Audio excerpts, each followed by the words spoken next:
Pri Volkswagenu pravijo, da je to povsem nova generacija Passata, vendar se z njimi ne strinjam, vsaj v celoti ne.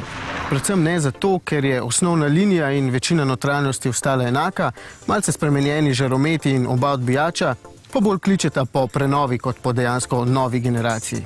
Vendar pa so se prenove lotili temeljito, zato bo brez dvoma Passat še naprej tekmecem delal kar težko življenje.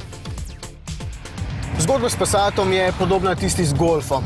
Novi Passat je le izboljšana različica predhodnika, poleg popravkov zunanjosti in notranjosti, ki so ji namenili nekaj boljših materialov, pa so poskrbeli še za spremembe pri motorjih in Passatu dodali kopico tehničnih dobrot.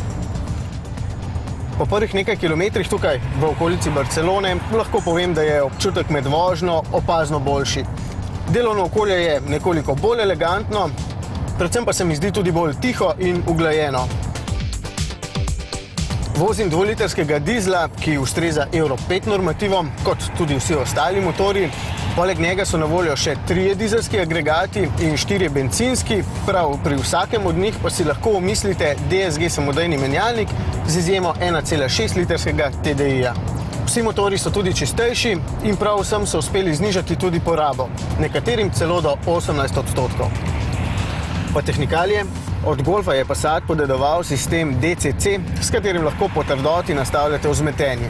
Tisti, ki ste malo bolj štoraste sorte, pa si lahko mislite pomočnika, ki bo tega Passata samodejno parkiral. Meni osebno se sicer bolj zanimiv zdi sistem luči, ki same prilagajajo snop svetlobe, ali pa senzor, ki zaznava utrujenost voznika.